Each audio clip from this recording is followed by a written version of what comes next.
hope you are enjoying the experience of flying with us here on Emirates today. And so pleased that you've found this little haven of insight, the LitFest channel, where we meet authors who recently attended the latest Emirates Festival of Literature held in Dubai back in February. Next guest is a very busy man. He's an author, an actor, comedian. He's appeared in literally dozens of TV shows and movies. Armstrong and Miller, Johnny English, the Paddington Bear movies, the BBC detective series Death in Paradise. More recently, a little series on Netflix you might have heard of called Bridgerton as well.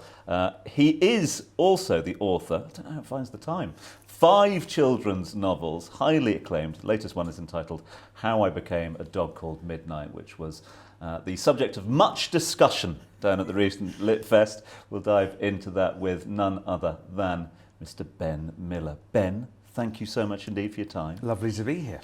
Lovely to be here, and not your first rodeo as well. You're a repeat offender. You're back here in Dubai. For the 3rd time. Yes, they can't get rid of me. I keep turning out like a bad penny. I think, I just absolutely do love the festival. I've had such great times here. The only thing, my only complaint is the festival stays the same. But every time I come, Dubai is completely different. Completely different buildings, completely different districts. The city evolves so quickly, it's hard to keep up. So I suppose the first question, a bit of a simple question, but why Dubai? I mean, you must get loads of offers for literature festivals the world over. Why come back to Dubai? Well, geographically, it's unique, and it brings together writers from the West and writers from the East. So it's very unusual in that respect. We all think, I mean, certainly as an author, before I came to the festival for the first time, I thought there would be a huge gulf really between those two worlds of literature. And what I loved about coming to the festival was discovering that we had so much in common. And that was, I found that a really energizing and inspiring experience, and then wanted to come back. So that's one reason. Second reason is very sunny. And frankly, I live in the countryside in the UK. I don't think I've seen the sun for about the last 2.5 months. I don't think it rose above the skyline. So, obviously it's lovely for that reason. And finally, because this festival is unusual. Usually at literary festivals, you sort of whiz in, you do your event, you whiz out, you meet the people who maybe came to your event, sometimes not even that, but you don't generally meet any other authors. And one of the things I love about this festival is we all do lots of events, therefore we meet, I meet lots of other fantastic authors, obviously other writers, children's authors, science authors, poets. I met Simon Armitage, the poet, here on one trip. Another trip I met one of my favourite chefs, Sabrina Gale, and that's a really, really wonderful experience, because as writers we don't get to meet each other. This is the point, as an actor, acting's a very social profession, and writing really isn't. Have we missed? Do we appreciate festivals like this more now, given what we've been? We sort of a bit zoomed out. We got Zoom fatigue. We are utterly zoomed out, aren't we? Yes. I mean, the excitement. I mean, I'd like to think most of it was the excitement about my book, but I think there was also a genuine excitement in the room of people being out of the house again and talking to real people. And the thing about, Zoom is actually brilliant for many, many things. But what it doesn't give you is a very interesting thing in filming, which if you film, if you film on Steadicam, the Steadicam, I don't know how it does it, captures what's happening off camera, and it's the opposite with Zoom. You only get what's on the camera. You don't get the interaction. You don't get the feel of, that thing when you say you sort of feel the room, decide, and you might take what you're saying in one direction, or you sense that the audience are more interested. You have none of that on Zoom, don't you? It's the sort of it's the sort of antimatter equivalent, really, and super, super convenient. And we're all very grateful for it, and we'll keep the good bits, I think. Yeah. But the excitement we all felt at being at the festival and being with real people again was just palpable. Getting back face to face as well. I mean, Yeah. you've earned your keep as well. 1, 2, 3, 4 sessions you did, Ben. Yeah, I know. I mean, I'm a glutton for punishment. What can I say? I mean, I really do mean it. I really do enjoy being on the panels as well. So you really, really get to meet such a wide range of authors here. Although one of the things that has made me laugh is how many people, there was a fantastic illustrator, Japanese illustrator on one of the panels that I did. I said, "Where are you from, Fumio?" He said, "Cheltenham." And that's been the running joke of the festival. Is it's incredibly diverse in terms of authors, but everybody seems to live in Cheltenham. It's the focus of everyone. It's the focus. I don't know why. It's just been one of those running jokes that everyone's had. Where are you from, Cheltenham? I just love the collaborative feel of it all. I love the kind of light-heartedness of this festival as well. It's like there are really, really heavyweight authors here, heavyweight chefs, heavyweight thinkers, but there's a kind of lightness to it all as well. If I told you I live just outside Cheltenham, will you believe me or not? I would be really disappointed if you didn't. Just wonderful. I actually also live quite near Cheltenham. There we are. I mean, Let's talk about. I want to talk about the latest work, obviously, because that's one of the reasons that you've been here talking. But I want to talk about children's literature in a sort of wider way as well. I get the impression that children's literature is in a very good place at the moment and has just grown from strength to strength to strength in recent years. Is that fair? yes, it is, and that's not exactly what you'd expect. I mean, given the sort of the rise of screens in our lives and how online everything is, it's an odd thing, really, that there's been a sort of blossoming of in the 1950s there was obviously a huge blossoming of children's literature, and that's when many of the sort of 1950s and 60s, many of the huge classics were written, and it feels like there's a similar sort of blossoming. There's lots of authors writing really different stuff, and there's a really active readership. Kids are really, really engaged with children's books. And I wonder, I mean, maybe in a strange way, the two things are connected. The things have gone more online, so the experience of reading a book is even more special.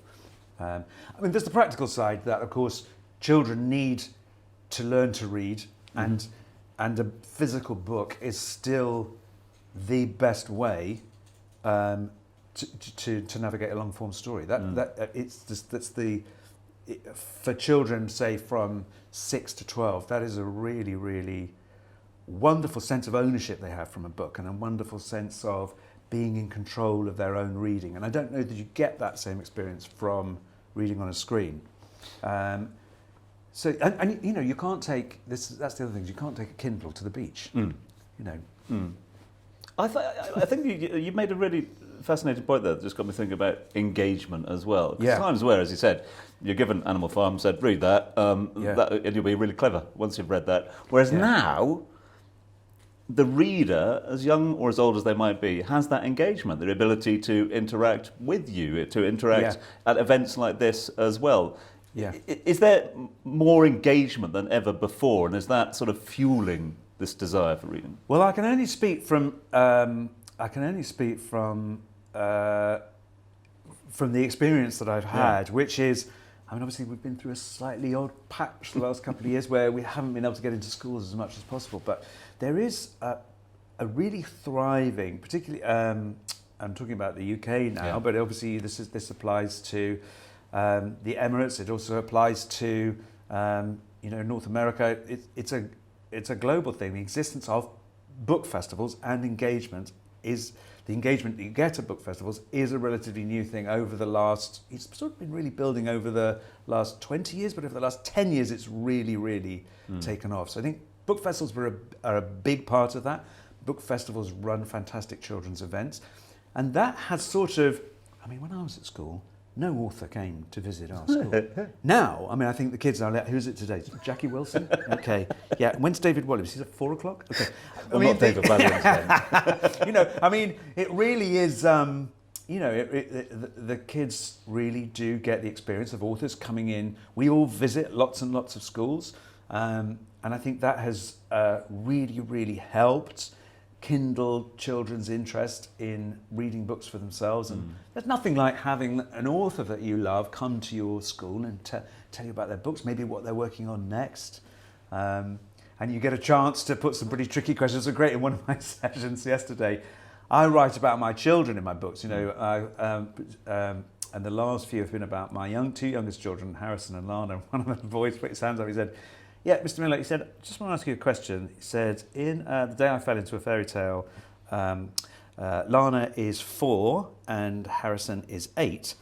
So there's a 4-year age difference. He said, when in your recent book, How I Became a Dog Called Midnight, he said, Lana is 10 and Harrison is 12. What's going on there?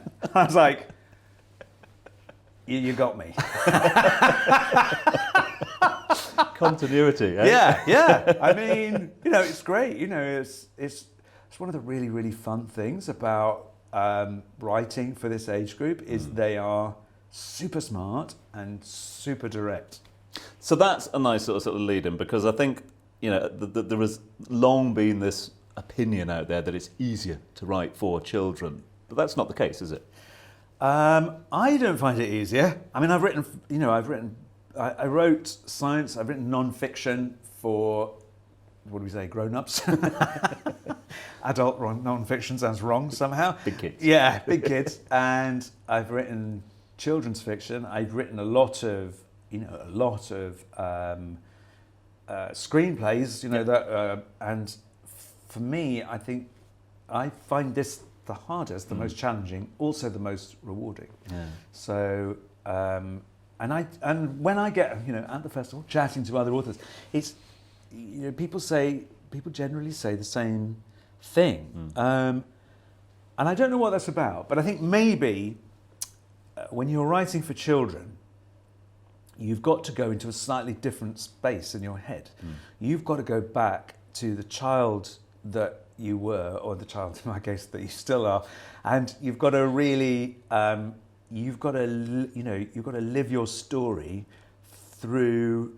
I'm going to say live it through your own inner child. It sounds like I'm beginning a cult or something like that. But what I mean is here's the thing. If I was writing a story, a story for grown-ups, I could just put me straight into the story as I am. But writing for children, I've got to almost like time travel back to when I was a child and think about my experience as a child and live in a slightly different world to be able to write. And I think that's a really, really extraordinary experience to have as a writer. But it also, I don't find that easy. Do you know what I mean? It takes you to get into that zone requires. Well, I'm not sure what it requires. I'm still trying to find out what it requires. But you sometimes you feel like, oh, I'm there. I feel like this is coming now. And then at other moments you think, what do kids like? Do they like they like sweets? Don't they? I mean, what do they? I mean, you literally feel like you're completely unconnected with your readers. So as a father, as you mentioned there, the influence you get from your kid. Do you test material on the kids or not? I get a lot of material from the children. I mean, I really do. I mean, so all of my books have been about my children. So my first book, The Night I Met Father Christmas, was about my oldest son, Jackson. He's really into Christmas. So I wrote a story about a boy who meets Father Christmas. They go on a journey around the world as they deliver the presents. And the twist is, as they go, Father Christmas tells him the story, his origin story of how he became Father Christmas.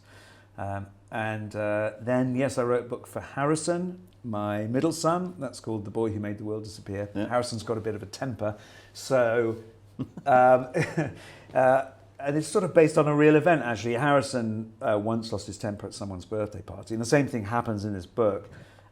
Except in the book, the party organizer, instead of giving him a balloon when he goes home, gives him a black hole and a piece of string. And he finds that he can put anything that makes him angry into the black hole.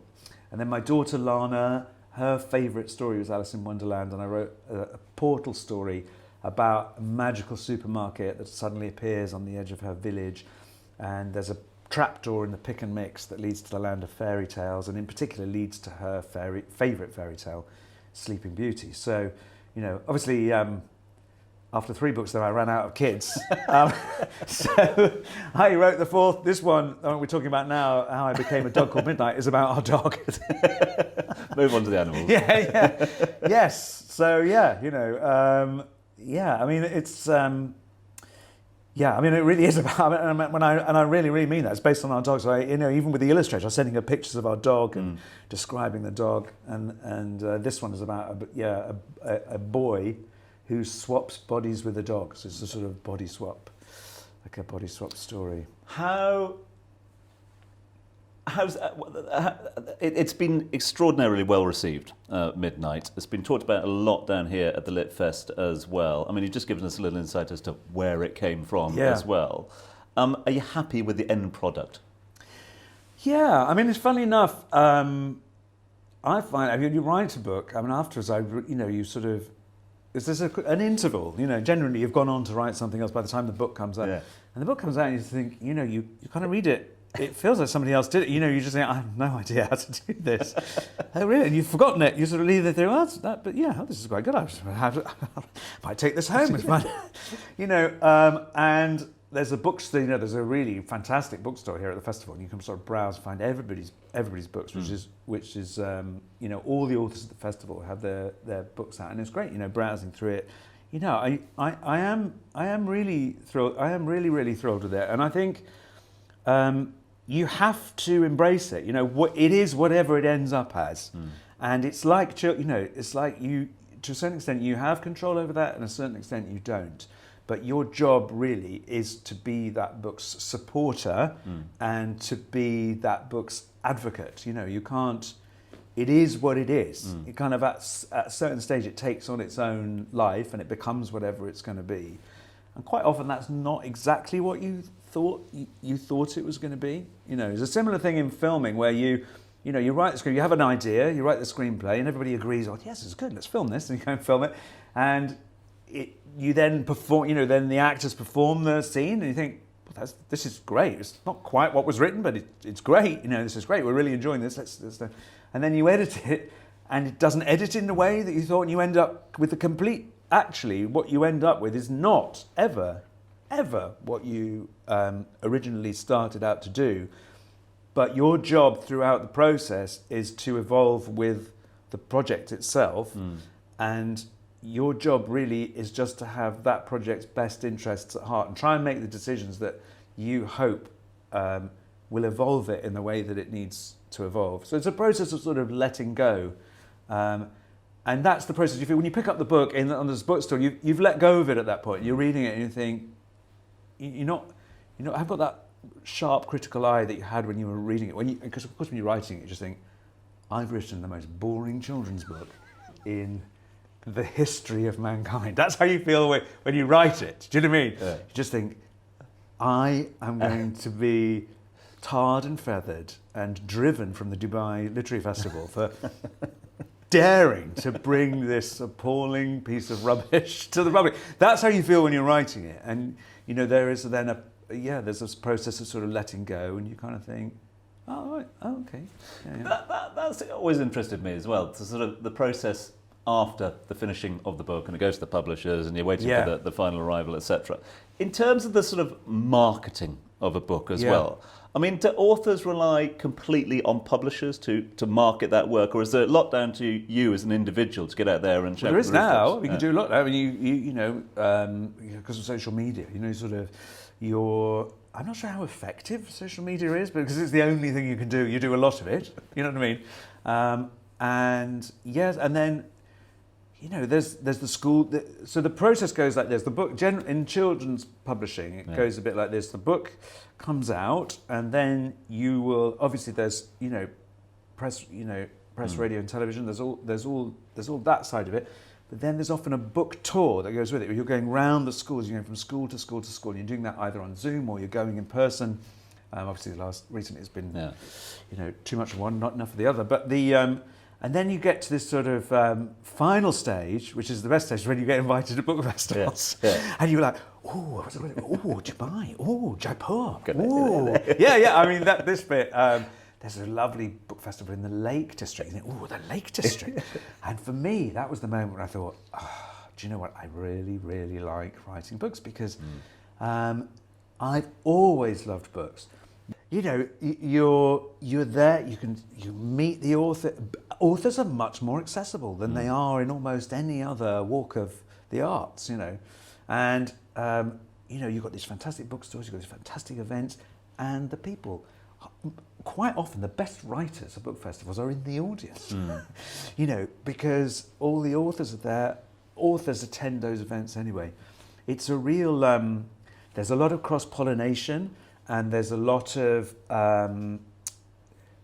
support in. It's a great world. It's a great world to be a part of. I find. I think it's a kind of. It's very. It feels like supportive and empathetic and inclusive. It feels like a very. It's a unique little world. The sort of world of book festivals, and that's one of the really fun parts of the process.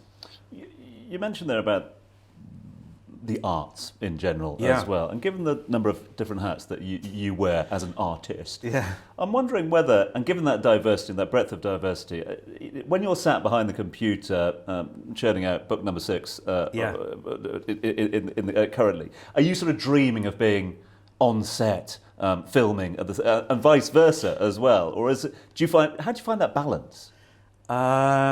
It's not. It's tricky. Is it? It's tricky. You're kind of.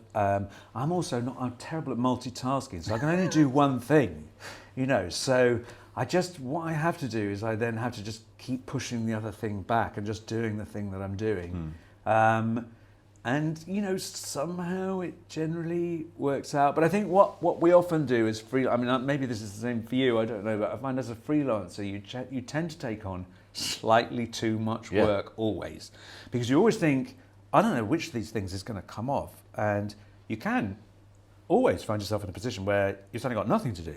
So you kind of take on, it's like the supermarket sweep. You just think, maybe the cornflakes as well, and maybe, if I don't have any milk, just eggs, maybe I'll make an omelette. It's that kind of thing, and you're sort of trying to pick up as much stuff as you can. You're trying to, because you don't want to be in a position where you don't have anything to do. And I find I often just think, how is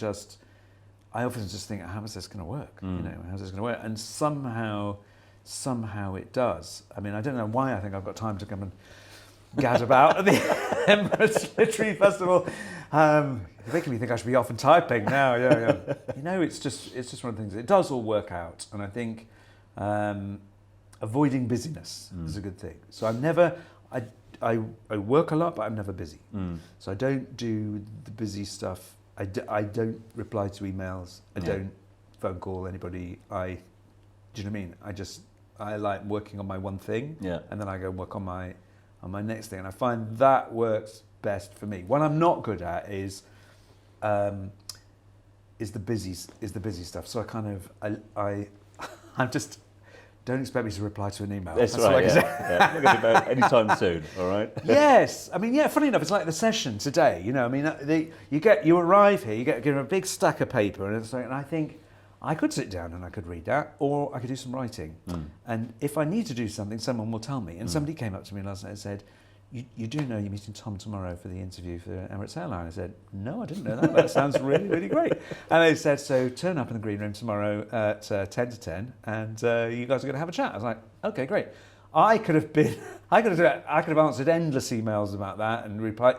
Do you know what I mean? It's like 100%. It just will work out. That's my kind of hope. Yeah, and I think something you've just mentioned there, the sort of freelance attitude. I think a lot of authors and want-to-be authors out there will understand this. Is one thing that we've learned as well. One thing that the pandemic has taught us is that you say yes, don't you? You say yes because you're not quite sure about the opportunities coming around the corner next time around. So we probably say yes to more things than we need to. But at the same time, that great advice I always got, but just say yes because don't doubt yourself. Give it a go. Yeah, I feel the same way. I feel if somebody asks me to do something, I'll say yes. if it chimes with me, if it chimes with me, if it chimes with me, and it touches something inside me, I think always yes, and always yes as well if it's something you're not quite. You feel, oh, I don't know. Yeah. Those are the real things to say yes to. Where you think, well, can I do that? Could I do that? Could I do that? That's the sort of stuff to say yes to. But it's a very powerful attitude to have, isn't it? You're going to think, yeah, okay, I'm keeping an open mind. Yeah. Opportunity. Yeah, opportunity, and it's so funny. I don't know if this happens to you, but you sort of look back on your life before, and I feel like I'm better at recognizing opportunity before. Before I feel like at times when I was younger, I had no idea that was an opportunity. I think you have no idea and this is, if anybody's watching this and they're sort of early on in their career, I think one of you don't realize how close you are to all the things that you might want to do. I had no idea. Because I kind of look back and I think, oh wow, that person was asking me if I want to do kind of what I'm doing now. It's taken me 20 years to figure out how to get around to. I think, that was an opportunity. So keeping alert to that that's a skill, and that's a skill I've had to sort of work on, because I would get I think fear tells me, no, I can't. I'm doing this. Thanks very much. I don't want to think about that right now because I'm hanging on a bit too tight to this thing in front of me. Whereas you have, I think maybe it's the process of getting older or whatever it is, or there's that great maxim: life teaches you how to live it. You kind of just learn, just to give things that benefit of the doubt. Couple of final ones from me before we let you get on with the remainder of your trip here in Dubai, championing all things Cheltenham to the world out there. I'm off to the Cheltenham tent actually at the Expo. The Cheltenham Pavilion. The Cheltenham Pavilion, Saudi Arabia, Emirates, Morocco, Cheltenham.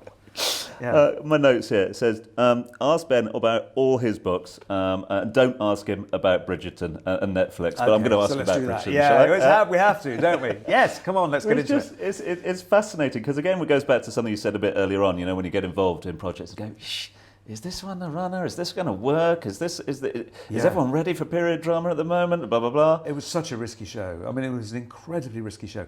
It was probably, I don't know what the budget of the show was, but it has to be one of the most expensive shows, made recently. I mean, it was colossal, huge risk. I mean, the costume, just the costume department was something to witness. I mean, there was like an enormous hangar full of bespoke costumes, because not only, there were about 100 people in the cast.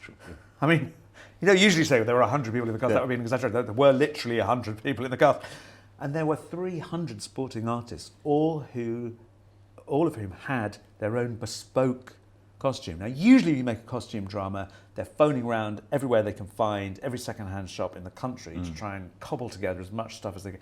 Everything made bespoke, because it was a reimagining of that period. So you couldn't nip along to the existing costumiers and pick up whatever they used, in the last, Four Musketeers or whatever it was. you had to, everything was made bespoke. So there was that. And then there was the whole reimagining of a diverse society, a diverse 1813.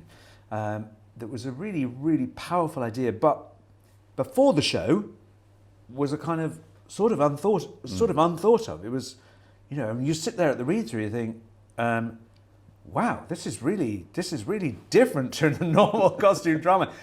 What's it going to do to costume drama? It's just moved everything on. It's a sort of quantum leap, isn't it, really? Yeah. And it's exciting when that happens. We all love costume drama, don't we? I mean, it's really, I don't know what it is about costume drama. I think it gives us, it's almost, it's almost because it's so visual, because they're so visual, it somehow takes you right to the nub of what's going on dramatically. And I don't know why that is, but it feels like because the stage is so wide, the stories can be so intimate. It's a peculiar thing. That's something they really get right in Bridgerton. But it's hard it's funny now. You go and look at other older costume dramas, and you think, yeah, that's before Bridgerton. And I think you'll look at them now, and you'll think, yeah, that was obviously that was PB. Yeah, PB, yeah. PC and AD. It's PB now, isn't it? Yeah. Listen, I won't keep you any longer, but we can't let you go without asking what's next for Mr. Miller. What's in the pipeline?